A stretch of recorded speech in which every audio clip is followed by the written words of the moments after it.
बिस्मिल्लाहिर्रहमानिर्रहीम। अस्सलामु अलैकुम वरहमतुल्लाहि वबरकातुहू। मेरा नाम कारी गुलाम अब्बास है। आज प्राइम ग्रुप ऑफ मार्केटिंग के प्लेटफॉर्म से आपकी खिदमत में हाजिर हूँ। दोस्तों, आज एक तो सबसे पहले आपको मुबारकबाद देनी थी कि कल रात को मेरा ख़त्म कुरान पाक था।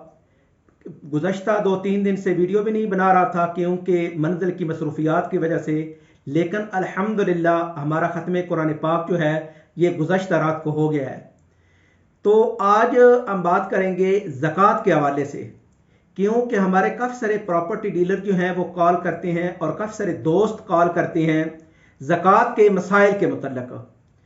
सबसे पहले तो मेरा एक तजर्बा भी है और दीन के एतबार से भी, क्योंकि जो आदमी अल्लाह के हुक्म को पूरा करता है अल्लाह उसकी 100% मदद करता है।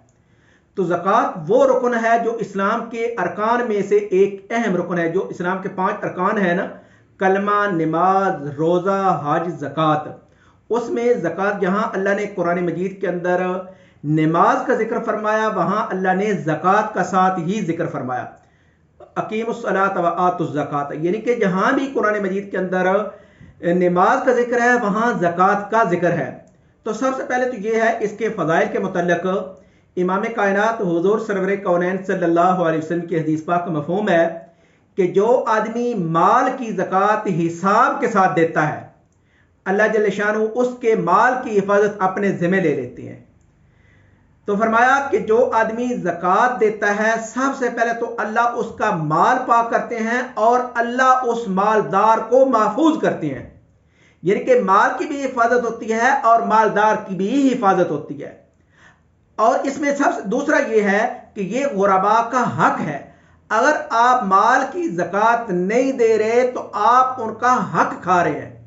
बल्कि एक मुर्शा फरमा रहे थे कि अगर इस दुनिया के अंदर जो अल्लाह ने ज़कात का निसाब मुकर्रर किया है उसके मुताबिक लोग ज़कात देना शुरू कर दें तो दुनिया के अंदर कोई गरीब आदमी ना रहे। तो इसलिए सबसे पहले तो ये है कि ये आप गुरबा का एक हक है। तो इसमें अगर आप माल की ज़कात हिसाब के साथ देंगे तो अल्लाह आपके माल को पाक भी करेंगे और अल्लाह माल के अंदर बरकत भी अता फरमाएंगे।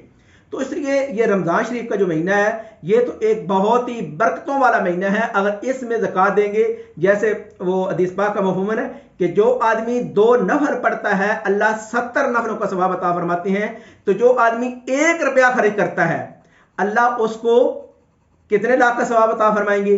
तो इसलिए रमज़ान शरीफ के अंदर ज़कात का अदा करना ये नेकियों के एतबार से बहुत बढ़ जाता है। तो इसलिए भाई जितने मेरे दोस्त या जितने मेरे क्लाइंट्स या जितने हमारे यूट्यूब चैनल के सब्सक्राइबर हैं, जो भी मेरी ये बात सुन रहे हैं, तो अगर आपको ज़कात के मुतल्लिक़ कोई इंफॉर्मेशन चाहिए या कोई मसला चाहिए तो इंशाअल्लाह मुफ्तियान हजरात की मौजूदगी में हक़ाइक़ पे मबनी इंशाअल्लाह आपको उसकी इंफॉर्मेशन देंगे और मन्नो अनब जो है वो मसला आपसे पहुंचाएंगे। तो इसलिए मेरी सबसे गुजारिश है कि आप माल की ज़कात हिसाब करके करें। सबसे पहले यह है कि प्रॉपर्टी के मुतल्लिक़ जो है कि इसके ऊपर ज़कात क्या है। मिसाल के तौर पे आपने पिछले साल एक प्लॉट लिया है और आपने वो तिजारत की मद में लिया है, यानी कि अपने रिहाइश बनाने के लिए नहीं लिया कि मैं इसके, आपने कमर्शियल यूज के लिए कि मैंने इस एक तिजारत आपकी थी कि मैंने इसके साथ तिजारत करनी है।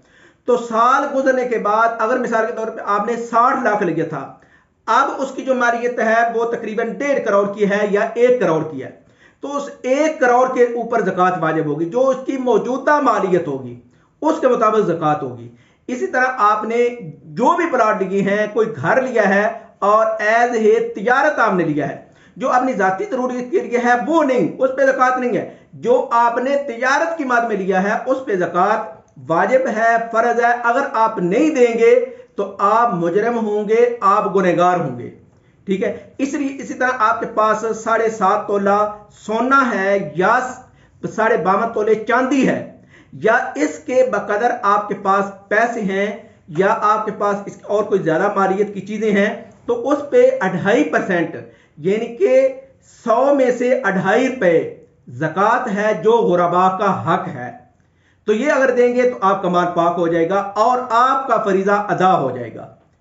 तो बाकी इसके मतलब आपको मजीद कोई इंफॉर्मेशन चाहिए तो आप हमारे दिए हुए नंबर पर राब्ता करें। इंशाअल्लाह हम मुफ्तियान हजरात की मौजूदगी में और उनसे पूछ कर अगर आप कोई फतवा लेना चाहते हैं या कोई मसला पूछना चाहते हैं तो आप हमसे जरूर राब्ता करें। बाकी दुआओं की दरख्वास्त है, अपना ख्याल रखिएगा। अल्लाह हाफिज। अस्सलामु अलैकुम रहमतुल्लाहि व बरकातुहू।